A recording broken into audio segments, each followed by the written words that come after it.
샬롬. 서로 인사 나누십시다. 예.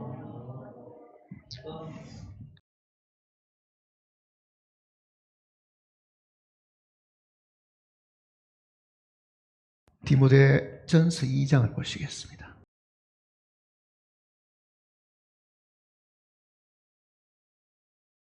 디모데전서 2장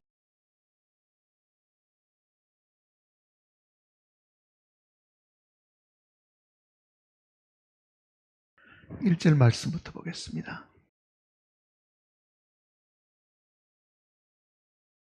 그러므로 내가 첫째로 구원하노니 모든 사람을 위하여 간구와 기도와 도구와 감사를 하되 임금들과 높은 지위에 있는 모든 사람을 위하여 하라. 이는 우리가 모든 경건과 단정함으로 고야하고 평안한 생활을 하려 함이라.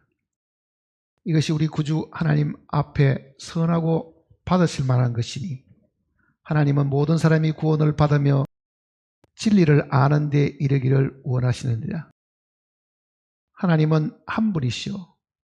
또 하나님과 사람 사이의 중보자도 한 분이시니 곧 사람이신 그리스도 예수라. 그가 모든 사람을 위하여 자기를 대속물로 주셨으니 기약이 이르러 주신 정근이라. 이를 위하여 내가 전파하는 자와 사도로 세움을 입은 것은 참말이요 거짓말이 아니니 믿음과 진리 안에서 내가 이방인의 스승이 되었노라. 7절 말씀까지 읽었습니다. 잠시 기도하십시다.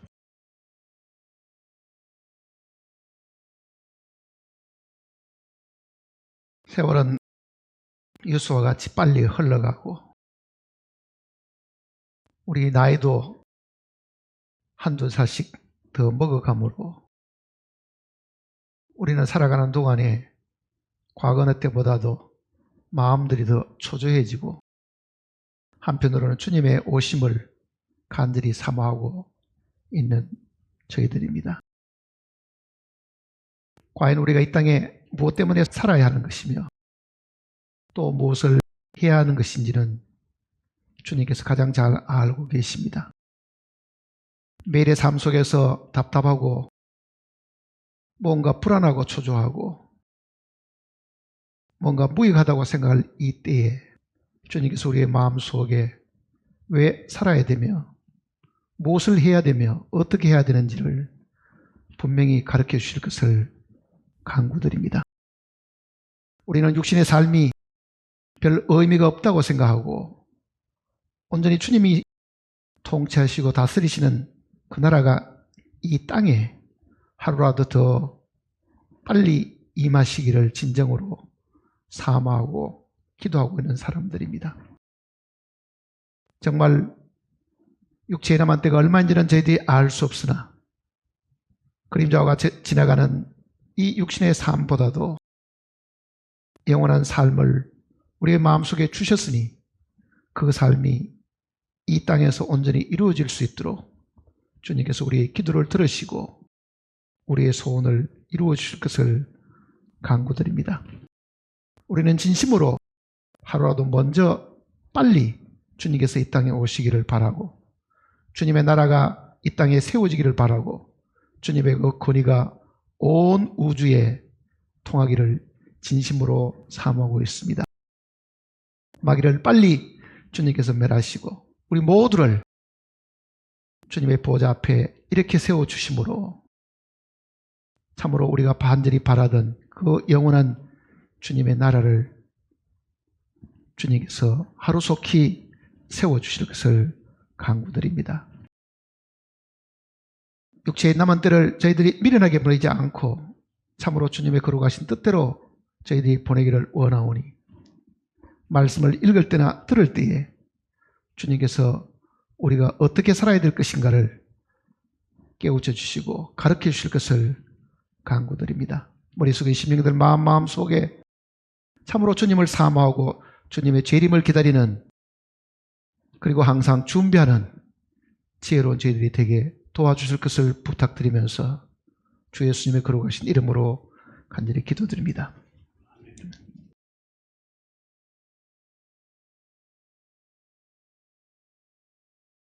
여기 4절과 5절을 한번 다시 보시면요. 하나님은 모든 사람이 구원을 받으며 진리를 아는 데 이르기를 원하시느니라. 그 다음에는 하나님은 한 분이시요 또 하나님과 사람 사이의 중보자도 한 분이시니 곧 사람이신 그리스도 예수라. 하나님의 뜻은 이 지구상에 태어난 사람이 한 사람도 멸망치 않고 다 구원을 받기를 원한다는 것이 이 성경의 뜻입니다. 그런데 어떻게 모든 사람이 다 구원을 받을 수 있느냐 하는 부분들이잖아요. 모든 사람들이. 하나님의 뜻은 이 땅에 태어난 사람들이 한 사람도 멸망치 않고 다 구원받기를 바라시지만은 사람들이 그렇게 생각하느냐 하는 것도 있습니다. 문제는 하나님의 뜻은 그러한다 하더라도 각 개인의 뜻이 이 지구상에 지금 80억이 넘는 사람들이 정말 자기도 구원받기를 원하는가? 그렇지는 않을 수도 있죠. 왜? 하나님이 있다는 것도 제대로 모르는 사람도 있고 마음속에 정말 하나님을 찾는 그런 마음도 전혀 없는 사람들 같은 경우는 그저 육신의 목숨이 붙어있는 그 순간까지 잘 먹고 잘 입고 그렇게 살다가 죽으면 그만이다고 생각하는 그런 사람들이 많이 사실은 있기 때문에 사실 그럴 겁니다. 또 한편으로는 하나님의 뜻하고 자기 뜻하고 맞습니다. 하나님은 정말 모든 사람이 다 구원받기를 원하고 그 중에 나도 한 사람이기 때문에 나도 참으로 구원받기를 원한다. 하나님 뜻도 내 뜻하고 이렇게 일치를 하는데 그러면 내가 어떻게 구원을 받을 수 있는가? 뜻만 같으면 이게 구원을 받을 수 있느냐? 하나님이 내가 구원받기를 원하기 때문에 주여 나는 당신의 뜻하고 내 뜻하고 똑같으니까 저를 구원하소서 이렇게 하면 구원을 받을 수 있느냐? 그렇지는 않습니다. 그게 이제 5절이 그 대답입니다. 하나님은 한 분이시오. 또 하나님과 사람 사이의 중보자도 한 분이시니 곧 사람이신 그리스도 예수라. 하나님도 우리가 구원받기를 원하고 우리도 하나님 앞에 구원받기를 원한다고 하더라도요. 구원받는 방법은 이 정해져 있다는 것을 지금 우리에게 이야기를 하고 있는 겁니다. 하나님과 우리 사이. 하늘에 계시는 하나님.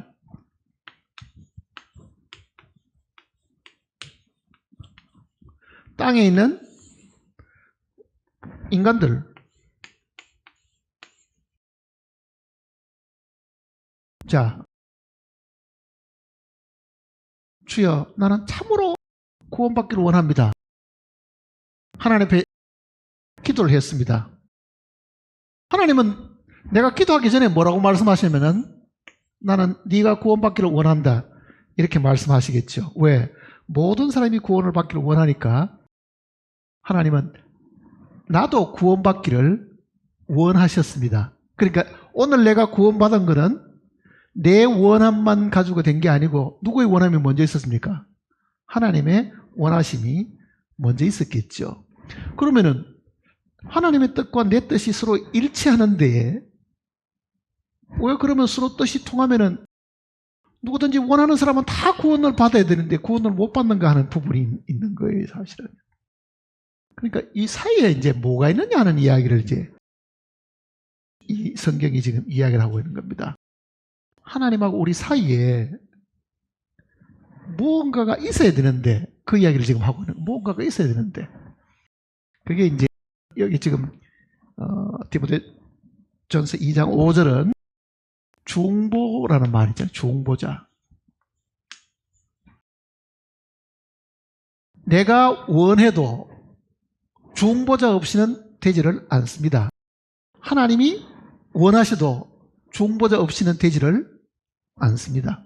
그러니까 어떤 경우든지 간에 하나님의 뜻을 그렇게 세워놓고 나도 그런 뜻을 가지고 있다 하더라도요. 구원이 이루어지려고 하면은 반드시 이 사이에 중보자가 있어야 된다. 그래서 오늘은 이 중보자에 대한 것을 다시 한번 우리가 깊이 한번 생각을 해 보려고 하는 겁니다. 이 중보자에 대한 이야기를 잘 설명해 주는 성경 구절이 있습니다. 왜 중보자가 필요한가 하는 것을, 왜 하나님이 뜻만 세우면 그 뜻대로 하나님이 내가 너 구원받기를 원한다, 그러면 우리는 자동으로 구원받으면 되는데 왜 우리는 자동으로 구원을 못 받는가? 그러니까 지금 하나님과 인간 사이에 이 중보자가 있어야 되는 그 이유를 잘 설명하는 부분들이 구약 성경 속에 있습니다. 신명기 5장을 보시면요.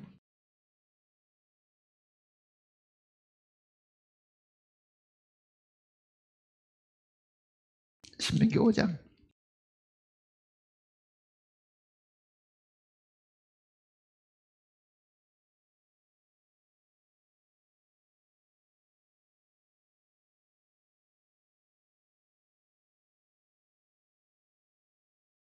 신명기 5장 4절입니다.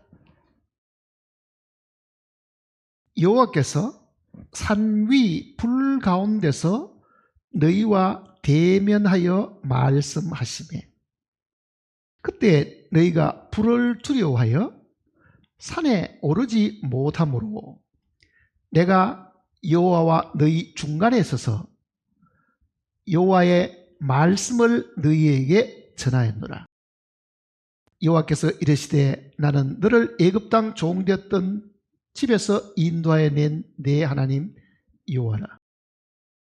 자, 이 장면은 출애굽기 20장 내용 속에 있었던 내용을 회상을 하면서 이 약속의 땅, 가나안 땅에 들어가기 바로 직전에 모세가 다시 이스라엘 백성들에게 광야에 있었던 그 사건을 회상시키면서 다시 강론을 하는 것입니다. 그게 이제 신명기, 다시 하나님의 계명을 반포하신다는 의미잖아요. 그러니까 먼저 있었던 그 내용을 보면은 하나님께서 시내산에 이제 강림하시게 된 거죠. 이스라엘 민족 가운데 들어오셨으니까요. 시내산에 강림하시는데 온 산이 펄겋게 불이 붙어 있고 구름이 온 산을 가리고 있고 번개와 우레와 정말 사람들이 공포에 질릴 이제 그런 상황이 사실되었습니다. 그러니까 하나님이 사람 앞에 나타나신 모습이잖아요. 사람 앞에. 그러니까 사람과 하나님이 마주친 거죠, 사실은요. 그러니까 그 장면을 지금 이야기하고 있습니다. 4절 보세요. 여호와께서 산 위 불 가운데서 너희와 어떻게 하시다고요? 대면하여 말씀하시매. 하나님하고 사람이 딱 마주친 거죠. 자, 하나님, 예를 들어서 하나님이 사람을 마주쳐 가지고 내가 너 구원받기를 원한다 이러면은 사람이 어떤 생각이 들 것 같아요? 구원받아야 됐던 생각은 없고 그 하나님의 그 영광이 나타나는 걸 보고 사람이 겁을 집어먹는 거죠. 두려워가지고. 그러니 하고 싶은 말도 할 수도 없고 하시는 말씀도 알아들을 방법도 없고 그 하나님의 그 영광과 그 거룩하심이 불로 나타나는 거잖아요. 그러니 사람은 자기 생각을 표현도 못하고 하나님의 그 임재 앞에서 두렵고 떨려가 어떻게 할 방법을 모르는 거죠. 그러니 그런 상황 속에서 하나님이 자기 뜻을 우리에게 이야기한다 하더라도 우리는 알아들을 방법도 없습니다. 왜 그렇습니까? 너무 두려운 존재로 나타나기 때문에 그렇죠. 자, 5절 보세요. 그때 너희가 뭐를 두려워했다고요? 불을 두려워하여. 우리는 모두가 지금 하나님 봐서만 좋겠다라고 말하는데 하나님이 백성 앞에 딱 나타나 버리니까 어떻게 돼요? 하나님은 안 보이고 뭐가 보입니까? 불만 보이잖아요. 그러니 불을 두려워하여 이렇게 한 거죠. 그게 그 불이 뭐냐? 그 얘기잖아요. 불이 뭡니까? 출애굽기 24장을 봤어요.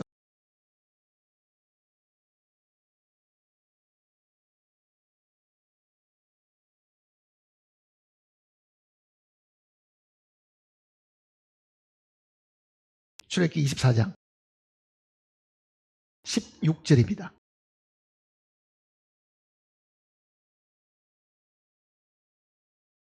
여호와의 영광이 시내산 위에 머무르고 구름이 6해 동안 산을 가리더니 7째 날에 여호와께서 구름 가운데서 모세를 부르시니라. 17절 같이 읽어볼까요? 산 위에 여호와의 영광이 이스라엘 자손의 눈에 맹렬한 불같이 보였고, 그러니까 실제 이거는 나무를 태우는 이 물리적인 불이 아닙니다. 근데 그네들이 본 거는 뭡니까? 맹렬한 불, 활활 타오르는 그 불을 본 거죠. 근데 실제 그 불은 하나님의 뭐라 그랬습니까? 영광. 영광의 하나님이 사람을 대면하니까 사람은 하나님은 안 보이고 뭐만 보입니까? 자기를 집어삼킬 것 같은, 자기를 불태울 것 같은 맹렬한 불로 보였다. 그러니까 하나님과 사람이 마주치면은 사람은 기절할 정도가 되죠. 기절할 정도가 되죠. 그러니 사람이 하나님을 보기를 사실 원한다 하더라도요, 하나님은 자기를 보여줄 수가 없습니다. 왜? 육신의 눈에는 하나님이 너무 엄미하신 존재로, 너무 두려운 존재로 사람을 집어삼킬 것 맹렬한 이 불로 보이기 때문에 사람은 그 앞에 어떻게 할 수 없는 거죠. 그래서 그 두려운 하나님과 사람 사이에는 뭐가 있어야 돼요? 중보자가 있어야 되는 거죠, 사실은. 그러니까 실제 중보자가 필요한 그 이유는 우리가 직접 하나님을 대면할 방법이 없고 너무 두려워서 지금 이 출애굽기 있었던 이 사건을 다시 회상을 하면서 모세가 지금 다시 알려주는 겁니다. 신명기 5장을 다시 보시면요,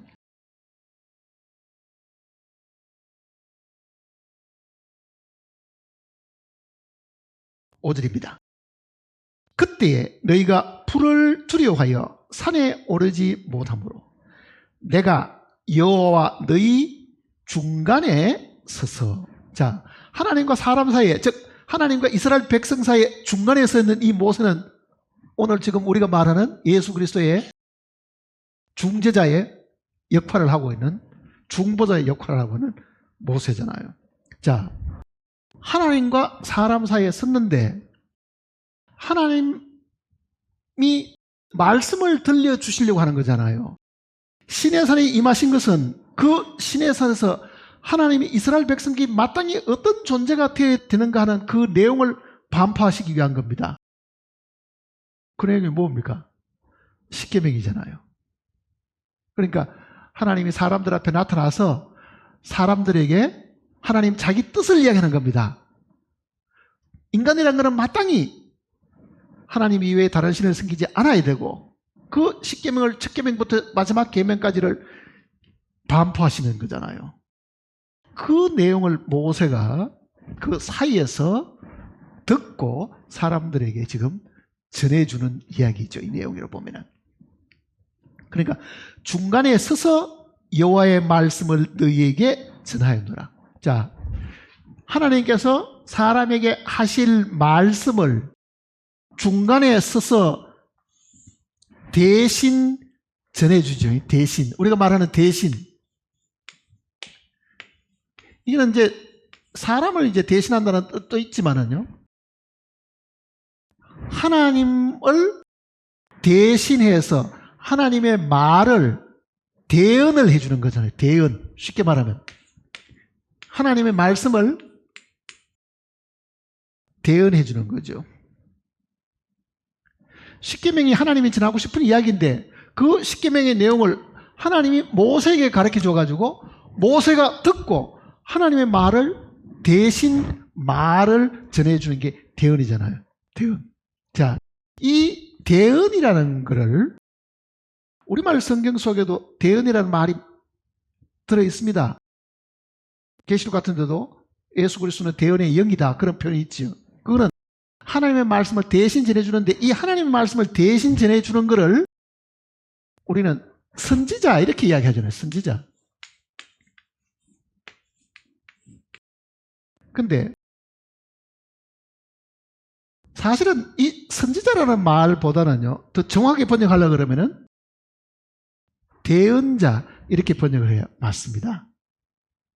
그러니까 무슨 대통령의 대변인 하는 거 있죠. 대변인. 그러니까 대통령 뜻을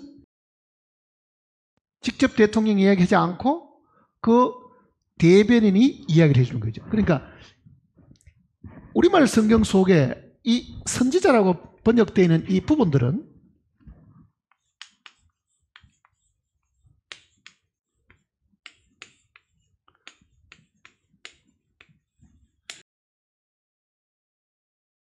프로핏이라는 게 이제 선지자라는 뜻이거든요. 프로핏. 그리고 선지자가 전해주는 그 말,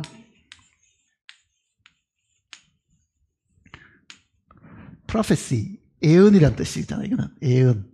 우리가 말하는 예언인데 이 말은 장래의 어떤 이야기를 미리 들려준다 그런 의미가 아니고요. 더 정확한 말은 대언이라는 말입니다. 대언. 그러면은 하나님이 하실 말씀을 사람이 대신 해주니까 그게 우리가 말하는 대언자니까 이 대언자를 우리말 성경은 대부분 뭐라고 번역했냐면은 선지자로 번역을 한 거죠. 선지자로. 그러니까 중보는 두 가지 일을 합니다. 하나님과 사람 사이에 있으니까 하나님의 뜻을 사람에게 전달해주는 역할이 하나 있고 사람의 입장을 하나님께 전해드리는 입장도 있겠죠. 그러니까 하나님의 뜻을 사람에게 전해주는 것은 선지자 사명, 즉 대언의 사명이 있고요. 사람의 입장에 서가지고 하나님께 사람의 뜻을 전하는 것은 사람의 생각과 사람의 어떤 몸으로 하나님께 대신 전하는 것은 제사장의 일입니다. 제사장의 일. 프리스트라 그러죠. 프리스트. 자, 이 내용을 잘 기억하시면 이제 중보자가 뭐 하는 것인지 알 수 있습니다. 중보는 양쪽 사이에 들어있는 중개인 같은 것인데요. 이거는 한쪽으로 치우치는 게 아니고 사람의 입장을 하나님에게 전해주고 하나님의 입장을 사람이 주고 두 가지 역할을 다 하고 있는 거죠. 그러니까 성경에는 하나님의 입장을 사람에게 전달해주는 선지자가 있고 사람이 하나님께 나아가려고 하니까 나아가는 제사를 드려서 하나님이 받아주시도록 하는 사람 편에 서서 하는 일들이 있잖아요. 그러니까 중보가 되려고 하면은요 선지자 사역과 제사장 사역을 동시에 다 가지고 있어야 된다. 그 얘기입니다. 동시에 다 가지고 있어야 된다. 자, 하나님께로부터 선지자 사역과 제사장 사역을 동시에 다 가지고 있는 분이 누굽니까? 예수님밖에 없습니다. 사실은. 예수님밖에 없잖아요. 내가 이르는 말은 내 말이 아니오. 아버지께서 나에게 말씀을 하시는 걸 내가 그대로 전해준다 그러잖아요. 그러니 실제 예수님의 이야기는 하나님의 이야기잖아요. 그리고 그 예수님이 인간으로 하여금 하나님께 나아가기 위해서 자기가 희생 제물이 되셔가지고 하나님께 나아갈 수 있도록 뭐 하는 겁니까? 제사장 사역도 하고 있죠. 그러니 중보는 선지자 사역과 제사장 사역을 동시에 다 할 수 있는 분야에 드는데 그거를 성경은 예수님만 그러신 분이다. 그러니까 하나님과 사람 사이의 중보는 오직 누구라고요? 한 분이시니 그러잖아요. 한 분이시니. 그러니까 어떤 사람도 이 일을 자체할 수 있는 건 아닙니다. 혹시 자체하려고 하면 사람 편에 서가지고요. 내가 하나님을 향해서 내가 뭐를 좀 해보마. 아마 이렇게 이야기를 쓴 사람이 있을지 모르지만은 하나님 편에 서서 내가 하나님께 직접 받은 계시가 있는데 이렇게 말할 사람은 없잖아요. 그거는 하나님께로부터 온 예수님 밖에는 없죠. 요한복음 8장을 보시면요.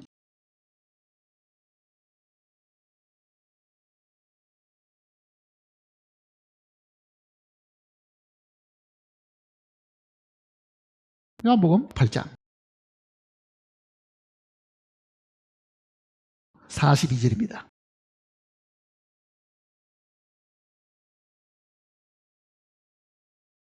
(8장 42절) 예수께서 이르시되 하나님이 너희 아버지였다면 너희가 나를 사랑하였으리라. 이는 내가 하나님께로부터 나와서 왔습니다.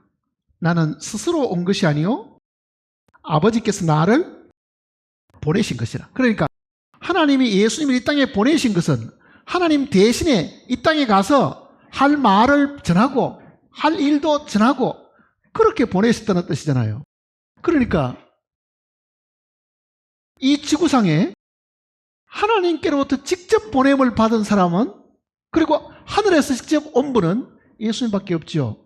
구약의 선지자들이 있기는 해도요, 그네들은 하늘에서 보냄을 받은 게 아니고 그냥 소리만 듣고 기록한 것 뿐입니다.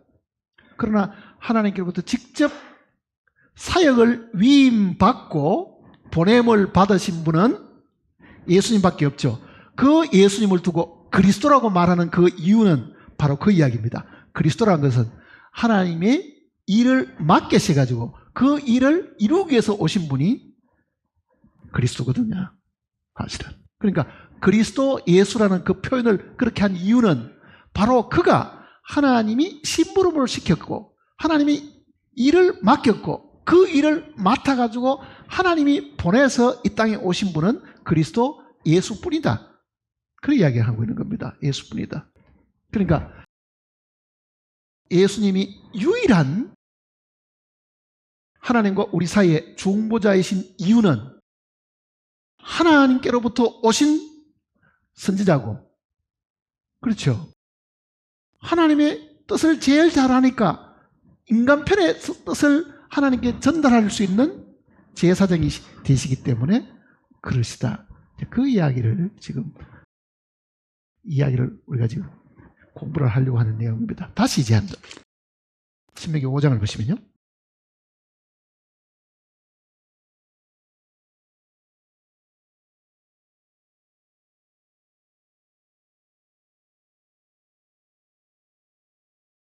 신명기 5장 5절입니다.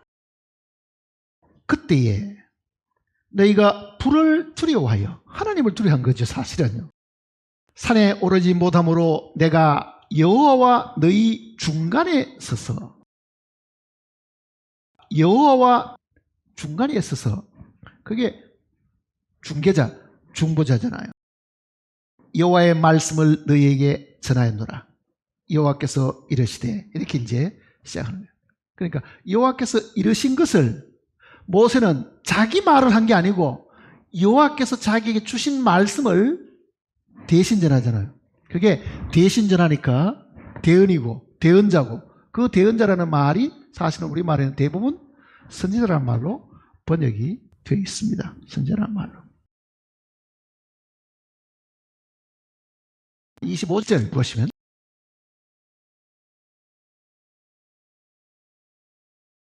이제 우리가 죽을 까닭이 무엇이냐? 이 큰 불이 우리를 삼킬 것이요, 만일 우리가 우리 하나님 여호와의 음성을 다시 들으면 죽을 것이라. 자, 보는 것도 두렵지만은 목소리 듣는 것도 어떻습니까?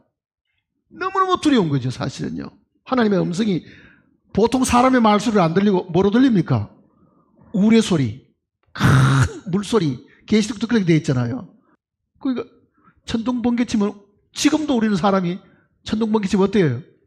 두려운데 만일 하나님의 음성이 그 천둥 번개처럼 그렇게 큰 소리 들리면은 우리는 다 두려움에 빠지게 된다, 그 얘기입니다.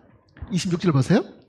육신을 가진 자로서 우리처럼 살아계시는 하나님의 음성이 불 가운데서 바람을 듣고 생전한 자가 누구니까? 27절을 같이 읽어봅시다.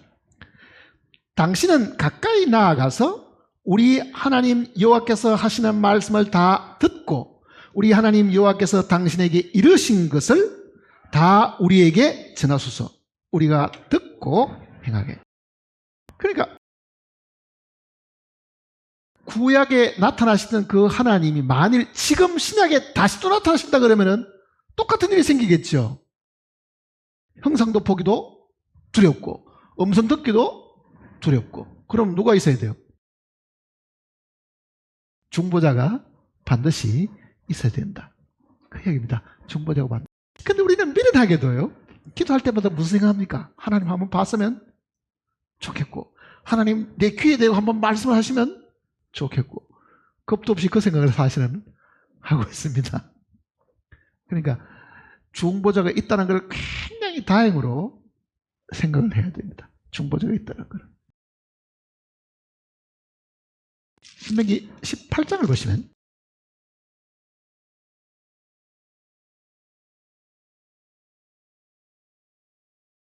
예수님의 이 중보 되실 것에 대한 예언입니다. 선지자로서의 그 예언, 제사장으로서의 예언, 왕으로서의 그 예언이 다 되어 있잖아요. 15절, 18장 15절. 내 하나님 여호와께서 너희 가운데 내 형제 중에서 너를 위하여 나와 같은 선지자 하나를 일으키시리니 너희는 그의 말을 들을지니라. 자, 모세가 하는 말입니다. 나와 같은 선지자. 그 말은 뭡니까? 모세가 하나님과 사람 사이에서 썼던 대언자였다, 중보자였다, 그 얘기잖아요. 그러니 자기 같은, 분명히 모세는 하나님과 이스라엘 백성 사이에 중보자 역할을 했죠. 내 같은 선지자 한 사람을, 즉 중보자 역할을 할 한 분을 이야기하잖아요. 그러니까 나와 같은 선지자, 그 말은 뭡니까? 나와 같이 하나님의 말씀을 받아서 대언해 줄 한 분을, 그 얘기입니다. 일으키시리니 너희는 그의 말을 들을지니라. 자, 이 신명기 이 18장 15절 그 이후에 이 18절까지 있는 그 내용은 예수 그리스도의 이 선지자로서의 오실 분에 대한 예언입니다. 이 내용이에요. 16절을 보세요. 이것이 곧 내가 총회의 날 호렙산에서 내 하나님 여호와께 구한 것이라. 곧 내가 말하기를 내가 다시는 내 하나님 여호와의 음성을 듣지 않게 하시고 다시는 그 큰 불을 보지 않게 하소서. 주례건대 내가 어떻다고요? 죽을까 하나이다. 그러니까 백성들은 두 번 다시 하나님의 이 영광을 보지도 못하게 하고 어떻게 하라고요? 음성도 직접 듣는 것은 안 되니까 그거를 간청을 했다는, 하나님께 간청을 했더니 그 얘기입니다. 17절 여호와께서 내게 이르시되 그들의 말이 옳도다. 백성들이 그렇게 구하는 것이 맞죠? 그래서 이제 18절에 내가 그들의 형제 중에서 너와 같은 선지자 하나를 그들을 위하여 일으키고 내 말을 그 입에 두리니 내가 그에게 명령하는 것을 그가 무리에게 다 말하리라. 자, 그는 하나님의 예언입니다. 모세와 같은 선지자를 이스라엘 백성 중에서 한 명을 내가 일으켜 세우겠다, 그렇게 예언을 하신 거잖아요. 자, 이 예언의 소리를 유대인들은 모세가 죽고 난 이후에 몇천 년이 지나오는 동안에 왜 우리 중에 그 선지자가 안 나타나지? 하나님께서 모세에게 약속하신 모세와 같은 그 선지자가 왜 안 나타나지 하고 이거를 오랫동안 사실은 기다리고 있었습니다. 근데 세례원이 나타났을 때예요. 이런 이야기가 있습니다. 요한복음 1장을 보시면요. 요한복음 1장.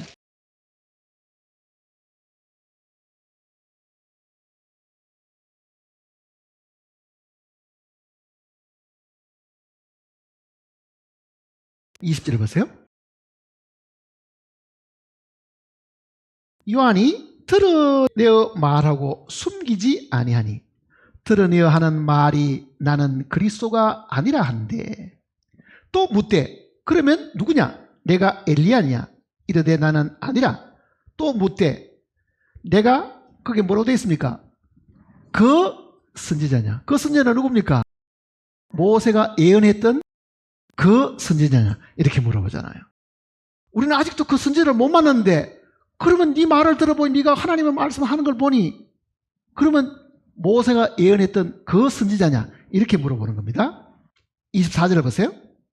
그들은 바리새인들이 보낸 자라. 또 물어 이르되 내가 만일 그리스도도 아니요 엘리야도 아니요 그 선지자도 아닐진데. 그 선지자. 그러니까 그네들은 예수님이 오셨을 그때도 여전히 그 선지자를 기다리고 있었고, 혹시 세례요한이 그 사람이 아닌가 이렇게 물어본 거죠. 세례요한에게도. 네가 바로 그 선지자냐 이렇게 지금 이야기하고 있는 겁니다. 다시 이제 신명기를 보시면은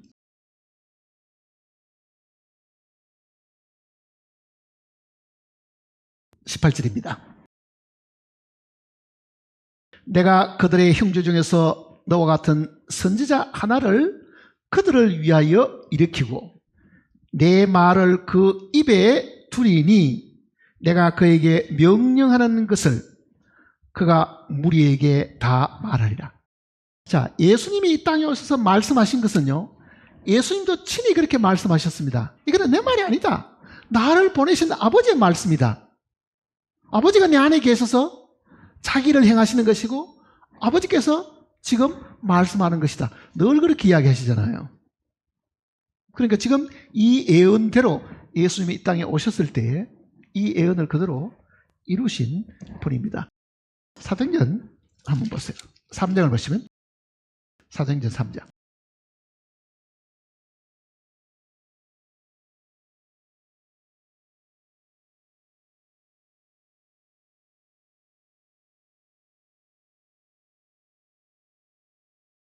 (22절입니다) 3장 22절.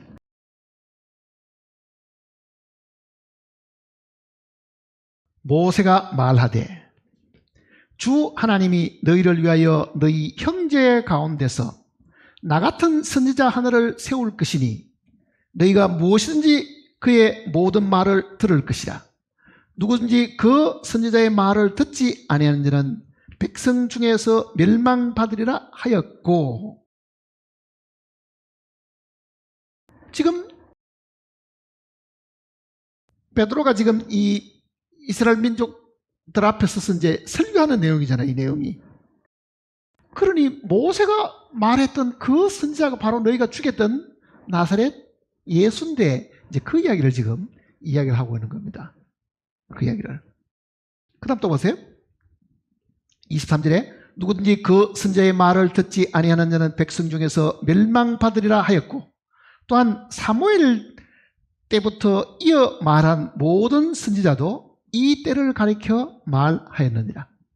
너희는 선지자들의 자손이요 또 하나님이 너희 조상과 더불어 세우신 언약의 자손이라.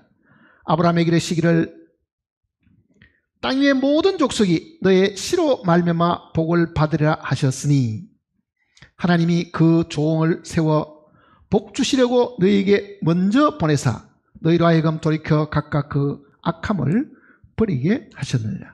그러니 모세를 통해서는 자기와 같은 선제를 일으키겠다고 이야기를 하셨고, 아브라함을 통해서는 네 후손이 그러잖아요. 네 후손이. 그러니까 그 네 후손이 자손들을 전체를 이야기한 게 아니고 한 명인 한 사람을 두고 네 자손이, 그러니까 만방이, 즉 이 세상의 모든 족속들이 네 자손으로 말미암아 복을 얻으리라. 그러니까 아브라함을 통해서는 아브라함의 후손으로 이야기하셨고, 모세를 통해서는 자기 같은 선지자를 예언하셨는데 바로 그분이 너희가 얼마 전에 죽였던 나사렛 예수다. 이거를 이제 베드로가 이야기를 하고 있는 이야기입니다. 다시 이제 신명기를 보시면요.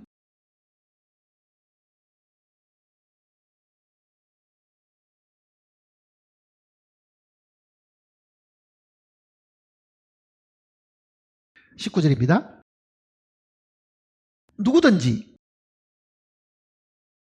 다음에 그가 하는 단어가 있어야 이 말이 문맥이 잘 통합니다. 누구든지 그가, 즉 그 선지자가 그 말입니다. 내 이름으로 전하는 내 말을 듣지 않은 자는 내게 벌을 받을 것이요. 그러니까 예수 그리스도를 통해서 하나님이 말씀하신 이야기를 듣지 않으면은 이거는 멸망받을 수밖에 없다. 하나님이 직접 하시는 음성을 못 듣는 사람은 수없이 많지만은 왜? 너무 그 영광으로 영광이 불같이 너무 사람들에게 위협적이고 음성을 들어도 사람들은 천둥 번개 같은 소리를 들으니까 겁이 나기 때문에 하나님의 음성을 직접 듣고 제대로 못 알아들어가 불순종하는 경우는 있다 하더라도요, 인간이 되셔가지고 사람의 말로 알아듣기 쉽게 대면에서 말하는 예수 그리스도의 말을 듣지 않는 자는 그는 반드시 멸망하게 된다. 자, 그러면 이렇게 생각하셔야 됩니다. 나는 하나님을 보지 못해도 좋다. 왜? 보여줘도 두려워서 볼 수가 없고, 하나님의 그 직접적인 음성을 내가 못 알아들어도 좋은데, 이 하나님을 대신해서 말씀하시는 예수 그리스도의 이야기를 우리가 만일 거절한다고 하면 그거는 피할 길이 사실은 없다. 그 내용을 지금 이야기를 하고 있는 겁니다. 그러니까 지금 신명기 18장은 예수 그리스도께서 하나님이 세우신 대언자, 하나님의 뜻을 사람에게 전달해주는, 하나님 편에서 하나님을 위해서 대언해주는 한 분이 있다는 것을 지금 이야기를 하고 있는 겁니다. 그러면은 한쪽은 이제 됐죠. 한쪽은 또 뭐가 있어야 돼요? 그가 우리 입장에 있어서 우리의 허물, 우리의 죄를 대신 짊어지시고 죽으시면, 인간 중에 한 사람을 선택해가지고, 예를 들어서요, 80억 인간 중에 죄 없는 사람 한 사람 택해가지고, 미안하지만 당신이 우리 대신에 죽고 우리 전부 다가 살아야 되겠습니다. 그러니 당신이 우리의 중보가 되셔가지고 우리 대신에 희생 제물이 되셔가지고 죽으시고 그 피를 하나님께 좀 올려주세요 라고 만일 인간 중에 우리가 선발을 했다고 하면은 그게 가능하겠어요? 어느 착한 위인이 있어가지고 내가 당신 대신에 그러면 죽어서 내 피를 가지고 하나님 앞에 드리겠습니다 한다 한들, 그 사람 자기 죄는 어떻게 할 거냐고요. 자기 죄는. 그러니 인간 중에는요, 제사장으로서 제물을 구해가지고 하나님께 갈 만한 사람이 아무도 없는 거죠. 제사장은 하나님 앞에 제사를 드려주는 장 본인인데, 제사를 드리려고 하면 반드시 뭐가 있어야 돼요?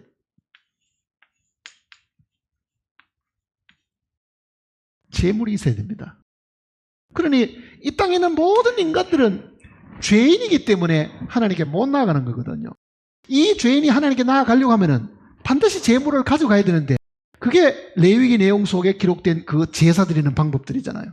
소나 양이나 가축을 잡아가지고 그 피를 가지고 하나님 앞에 뿌리고, 그리고 하나님을 볼 수 있다고 하면은 제사장은 정결해야 되는 것도 물론이지만은요, 그 손에 뭐가 있어야 됩니까? 제물이 있어야 됩니다. 정말 하나님이 받으시는 제물을 드릴 수 있는 분은 인간 중에는요, 아무리 기다려도 나올 수가 없습니다. 모든 사람이 죄를 범하였음에 하나님의 영광에 이르지 못하더니, 하나님께 앞에 갈 수 있는 사람은 이 지구상에 인간 중에는 아무도 없다는 뜻이잖아요. 그러니 결국은 하나님께로부터 이 땅에 오신, 인간의 몸을 입고 오신 인간 예수 이외에는 제사장의 자격도 없을 뿐 아니라, 인간 예수는 소나 양 중에 한 마리를 제물로 드리는 게 아니고 자기를 하나님께 제물로 드린 장본이시잖아요. 그러니까 제물이 되시기도 하고 제사장도 되실 수 있는 분은 예수님밖에 없다. 그도 하늘에서 땅으로 내려오셨는데 제물이 되시기 위해 갖고는 육신을 입으셔야 되잖아요. 피를 흘려야 되기 때문에. 그러니 예수님이야말로 우리의 제사장이 되시고, 제사장이 하나님께 드릴 수 있는 속죄의 제물을 지금 자기 몸으로 드릴 수 있는 분이다. 그러니까 예수 그리스도는 하나님께로부터 보냄을 받은 선지자이기도 하고, 하나님께로부터 보냄을 받은 뭡니까? 제사장이기도 하고, 제물이 되시기도 하고, 제단이 되시기도 하고. 그러니 성막에 기록되어 있는 그 많은 내용들은요, 모두가 다 예수님에 대한 예표입니다. 번제단에서부터 물두멍에서부터 떡상이며 등대며 분향단이며 모든 건 예수님 자신을 두고 한 이야기잖아요.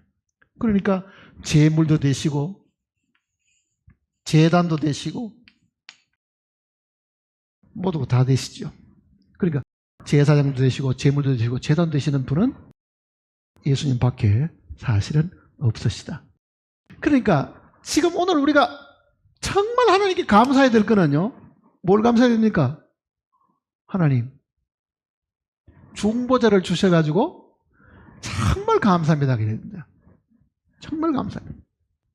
중보자 없이는 어떤 사람도 하나님 앞에 대면할 방법이 없습니다. 하나님께 나아갈 방법도 없고, 그 중보자가 하나님의 뜻을 우리에게 전해준 것뿐 아니라 인간을 위해 가지고 자기를 드려가지고 하나님 앞에 제물로 드려서 제사장으로 설 수 있는 유일하신 분이기 때문이었습니다. 그러니까 디모데전서 2장 4절 5절 그 내용은요, 우리가 머릿속에 늘 기억하고 있어야 됩니다. 하나님과 사람 사이의 중보는 한 분이시니 그리스도 예수시라 그러잖아요. 그리스도 예수. 그러니 예수님을 주신 것 때문에 우리는 마음속에 정말 예수님이 없었으면 이 지구상에 어떤 위인이, 어떤 천재가 하나님 앞에 나아갈 수 있었겠는가? 불가능하죠. 불가능하잖아요. 그러니까 하나님께서 예수 그리스도를 우리의 중보자로 보내주신 것을 마음에 늘 감사해야 됩니다. 그가 제사장 되시는 것에 대한 예언도 성경 속에 곳곳에 나와 있잖아요. 시편을 보시면요,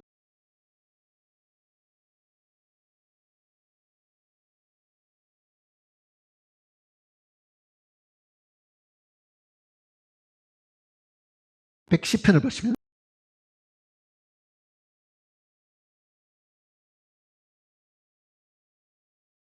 110편 4절입니다.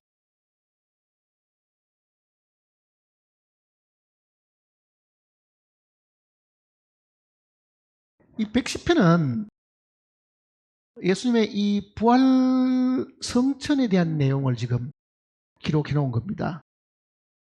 1절을 보면은 여호와께서 내 주에게 말씀하시기를, 여기서 내 주라는 것은 예수님을 두고 하는 이야기입니다. 하나님께서 예수님에게 그 말입니다. 내가 네 원수들로 내 발판이 되기까지 너는 내 오른쪽에 앉아 있으라 하셨도다. 그거는 예수님이 부활 성천 하셔가지고 하나님 보좌 우편에 앉아 계시게 될 것을 예언한 내용인데, 이거는 시편은 지금 예언인데, 지금은 이 예언이 어떻게 됐습니까? 이루어졌죠. 그러니까 지금은 하나님 보좌 우편에 앉아 계시는데 원수들로 발등상이 되게 하기까지, 즉 이 마귀를 완전히 멸할 때까지 그 얘기잖아요. 마귀가 완전히 멸해지는 것은 주님이 이 땅에 다시 오셔가지고 천년왕국 통치 끝에 마귀를 마지막에 불못에 집어넣으시잖아요. 그러니까 지금 110편 이 내용은 주님의 부활에 대한 이야기입니다. 부활에 대한 예언인데, 그 다음에 4절 보세요. 여호와께서 맹세하고 변하지 아니하시리라 이르시기를 너는 멜기세덱의 서의를 따라 영원한 제사장이라 하셨도다. 자, 이 땅에 있는 제사장은 레위 지파의 아론의 집안의 사람들이 다 제사장이 되는 거잖아요. 근데 예수님은 레위 지파가 아니고 유다 지파잖아요, 사실은요.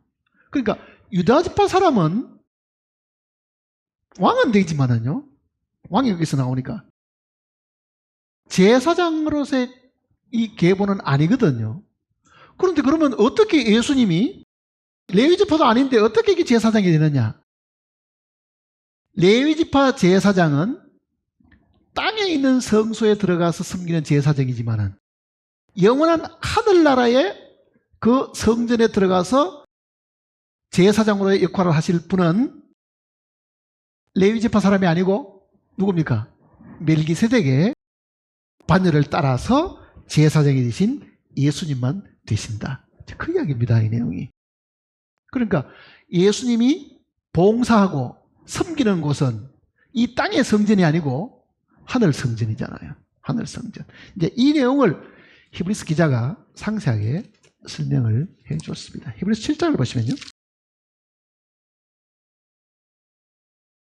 히브리서 7장.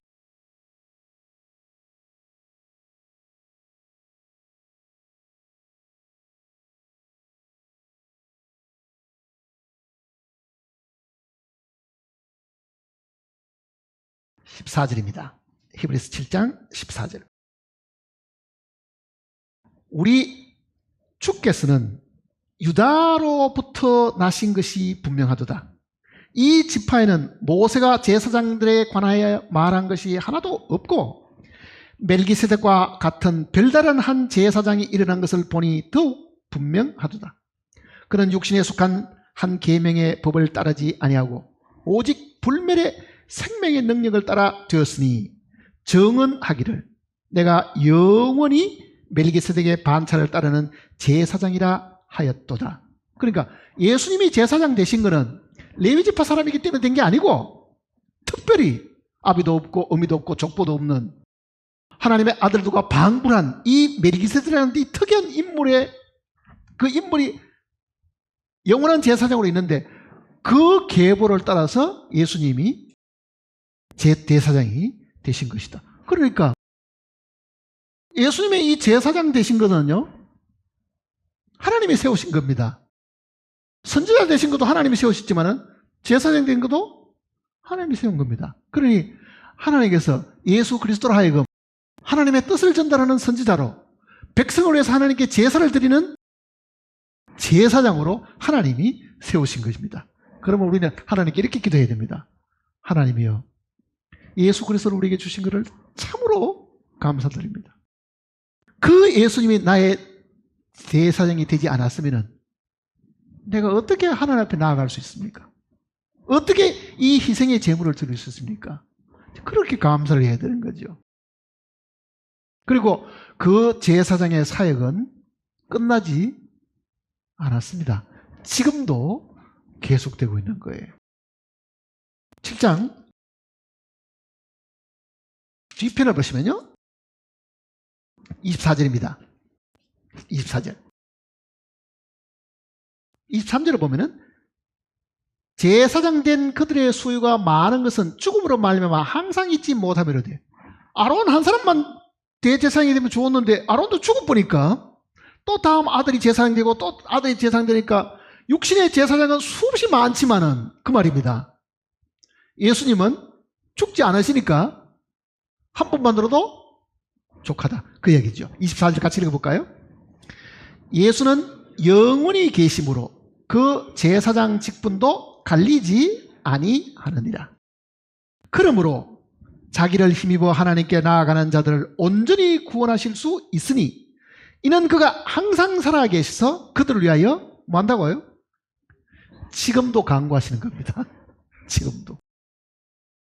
자, 우리는 하나님이 보내신 하나님의 선지자 예수 그리스도가 있음을 참으로 감사를 드립니다. 뿐만 아니라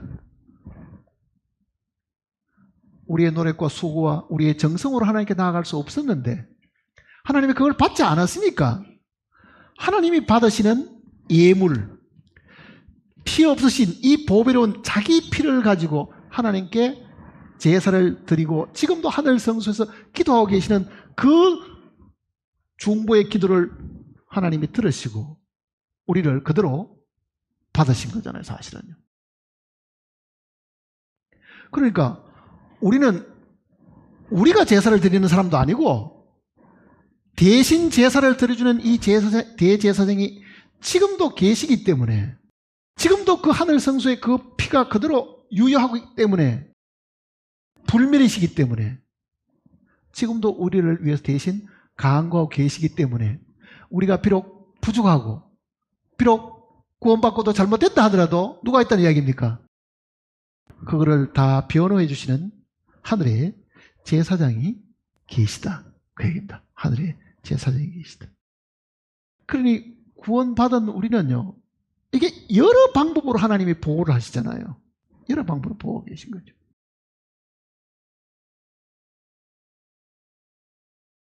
로마서 8장을 보시면요.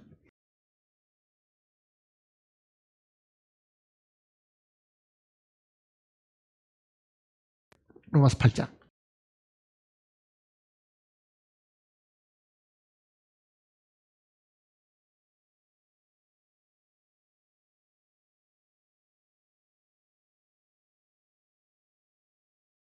(31절입니다)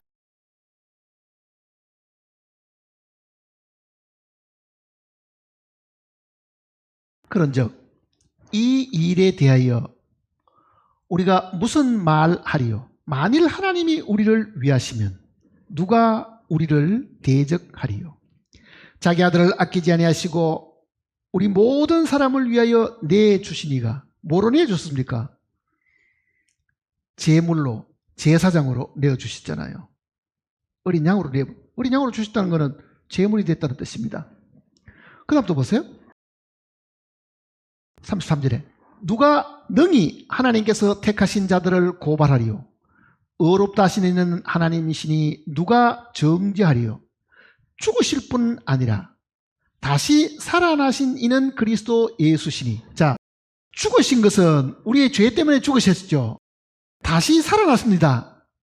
살아가지고 이 땅에 안 계시고 어디 가셨습니까? 하늘로 올라가셨죠. 하나님의 보좌 우편에 앉아 계시지요. 그 하늘 보좌 우편에 앉아 계시는 것은 뭐 하기 위해서 앉아 계시는 겁니까? 우리를 변호하시려고 앉아 계시는 거잖아요. 그게 그 다음 이야기입니다. 보세요. 그래. 그는 하나님 우편에 계신 자요 우리를 위하여 뭐 한다고요? 간구하시는 자시니.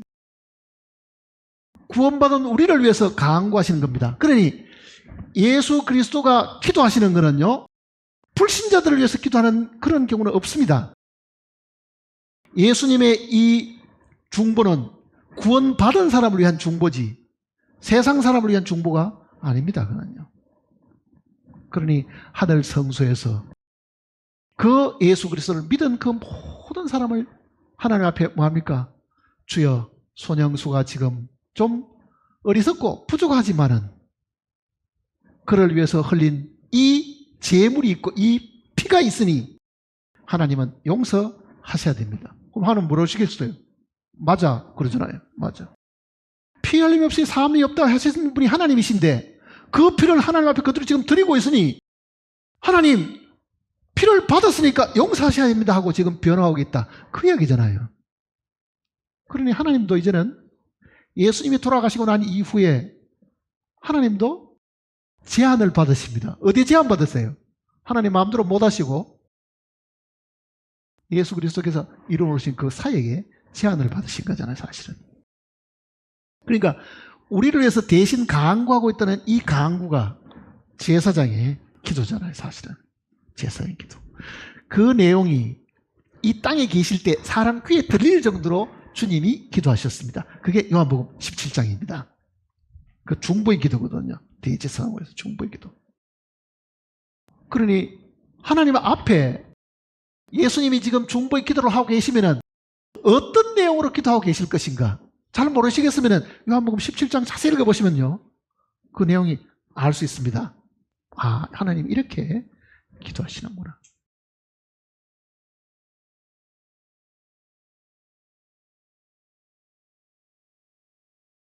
그런데 우리는 이 대신 간구하시는 중보자로서의 우리를 변호하시기 위해서 기도하시는 이 기도를 생각하지 않고요.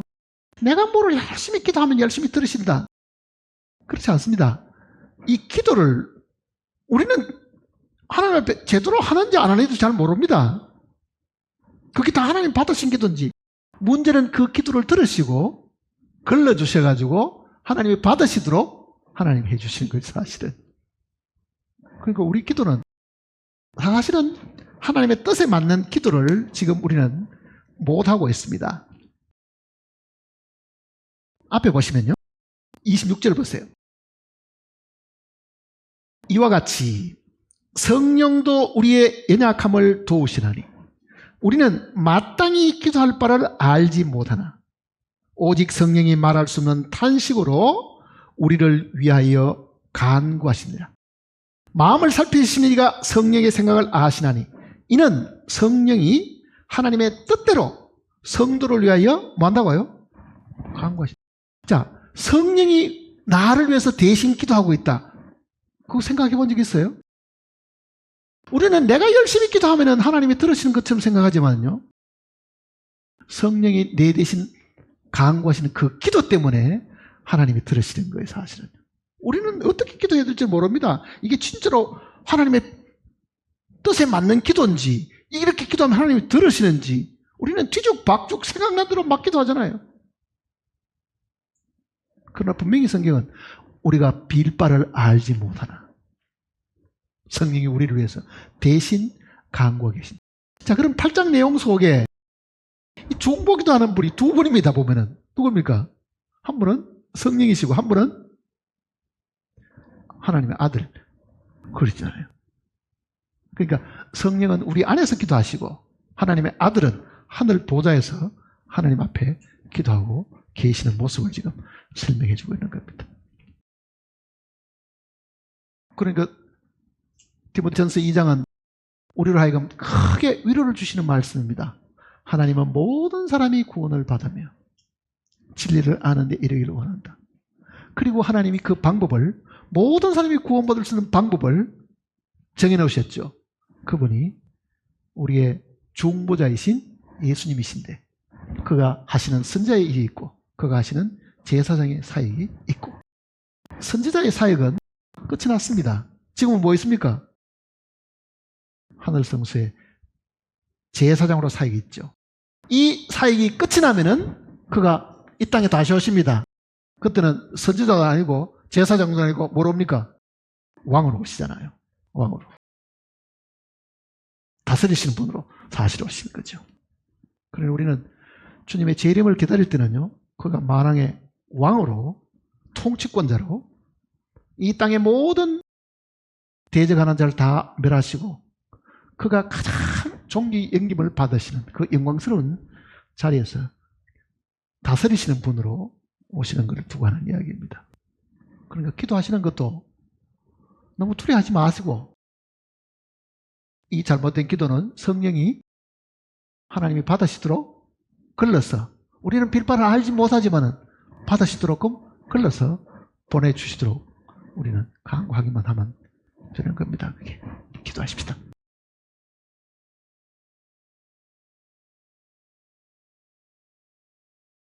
하나님 아버지, 독생자를 이 땅에 보내주신 것은 너무나도 놀랍고 엄청난 일입니다. 그 독생자가 하시는 일들이 너무나도 많은데 오늘 우리는 우리와 하나님 사이의 중보자로서의 예수 그리스도에 대해서 잠시 생각을 해보았습니다. 과연 주님이 이 땅에 오시지 않고 주님이 우리를 위해서 대신 제사를 드리지 않았던 들, 우리가 어떻게 하나님께 나아갈 수 있으며 하나님 앞에 설 수 있으며 정말 그 의미하신 하나님 앞에 우리가 목소리를 과연 발할 수 있겠습니까? 우리 주님께서 이와 같은 큰 사역을 다 친히 담당하셨고 지금도 담당하고 계시오며 우리가 주님을 믿는 그 믿음으로 하나님 앞에 나아갈 수 있음을 알게 되었습니다. 머리 숙인 심령들 마음속에 주 예수 그리스도를 마음에 확고히 붙들고 정말 주님만을 의지하는 마음으로 남은 삶을 살아가게 하시옵소서. 그는 영원히 우리의 제사장이시오, 우리의 왕이시고 정말 우리를 가르치는 선지자이심을 우리가 확실히 알고 있습니다. 머리 숙여 주님께 찬송과 존귀와 영광을 돌리게 하시고 우리의 남은 삶도 참으로 하나님의 영광을 위해서 매일매일의 삶을 사는 지혜로운 저희들이 되게 도와주시옵소서. 우리의 영광의 주님을 만날 때 부끄러움이 없게 하시고 그 앞에 책망받는 자가 우리 중에 아무도 없도록 주님 우리를 보살피시고 돌봐 주시옵소서. 주 예수님의 크신 이름으로 간절히 기도드립니다.